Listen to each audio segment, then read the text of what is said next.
Salve, salve galera, tudo bom? E não é que a derrota para a Alemanha na final do pré-olímpico voltou a repercutir?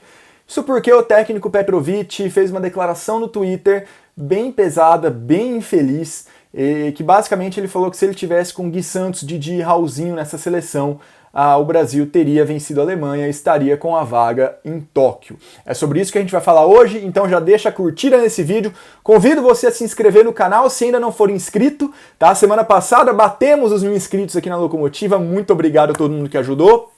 Mas vamos lá, a gente quer mais, quer chegar em 2000, 5000 para fomentar ali o esporte o máximo possível dentro do Brasil.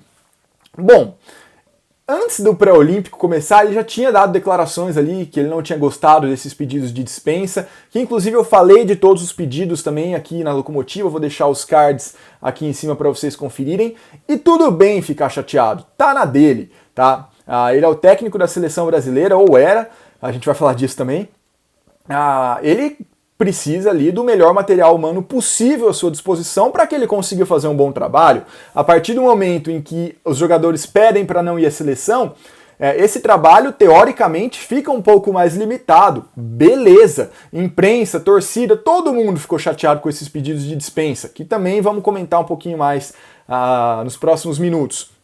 Mas a partir do momento em que você convoca uma seleção e vai jogar, esquece, é passado, acabou, não tem que ficar choramingando e muito menos colocando a culpa em eventuais derrotas no colo de quem não foi. Tudo bem, isso é extremamente estranho, para não dizer antiético, da seleção brasileira. Seleção essa que não teve um resultado ruim.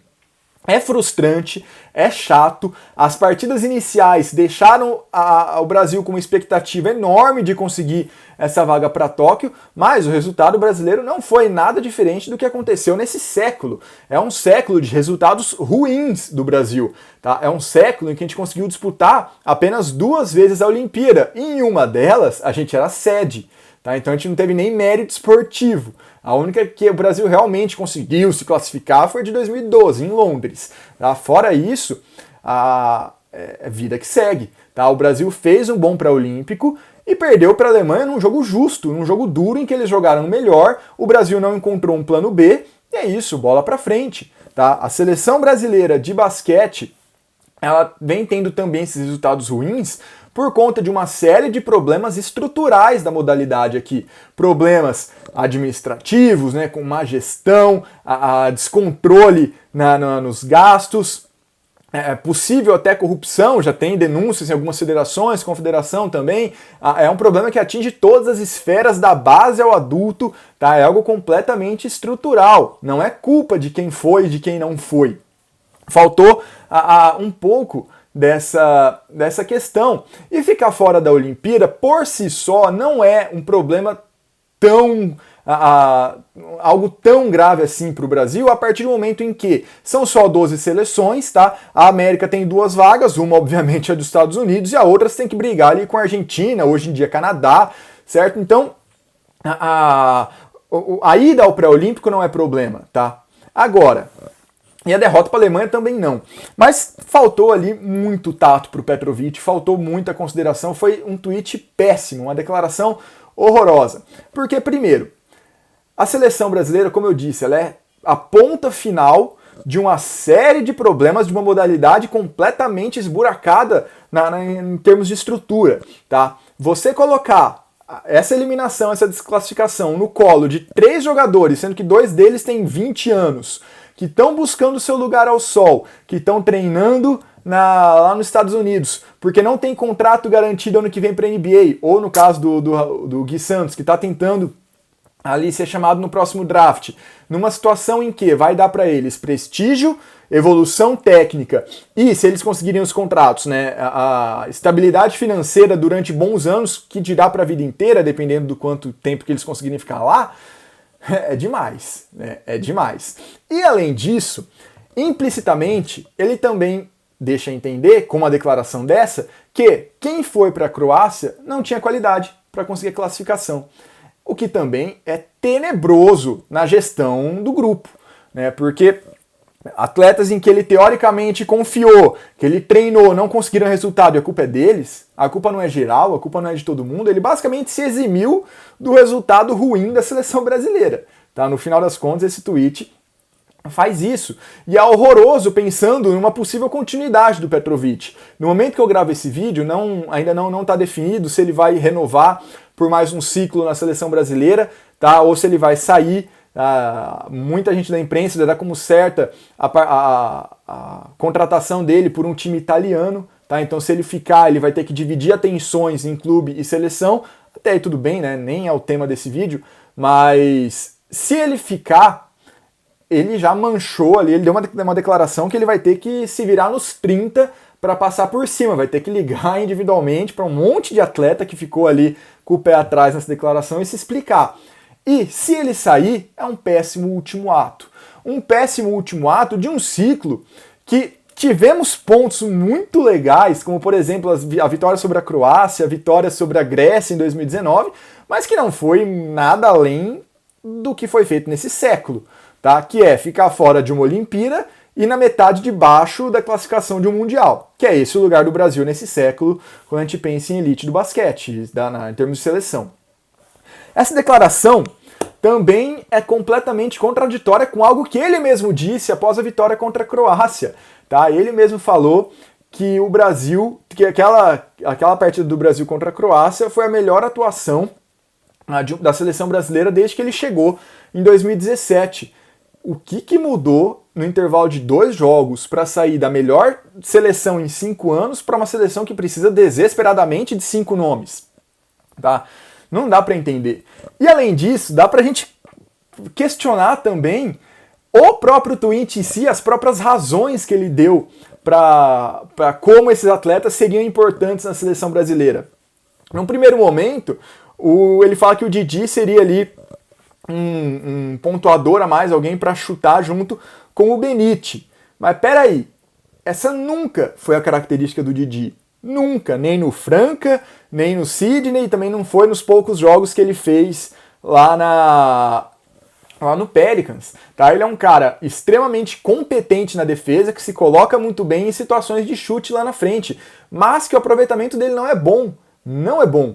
Na Copa do Mundo em 2019 foi 33%. Nas 2 temporadas dele na Austrália, uma foi 33% e outra foi 26%. É esse cara que ia dividir as ações com o Benite? Ele teria inúmeras outras boas funções, poderia falar que ele ia ajudar na defesa, mas no ataque seria o diferencial do Didi, um pouco estranho. Depois ele fala que o Raulzinho seria um cara ali também para desestabilizar a marcação da Alemanha, que daria uma alternativa diferente, mais corte de direção à cesta e etc. Tudo bem, concordo, mas o Raulzinho também ali precisa do seu espaço na NBA ano que vem, apesar de que a dispensa do Raulzinho foi por motivos pessoais, tá? É a mais questionável de todas, eu também já falei isso anteriormente. E por fim, ele não cita o nome do Gui Santos, mas ele fala que precisava de alguém ali por volta dos 2,10 para marcar o Benzing, né, o da Alemanha. E assim, tudo bem, o Gui Santos é um bom defensor, poderia ele fazer um bom papel, mas o problema dessa seleção brasileira foi um cara da Alemanha que fez 12 pontos? É sério?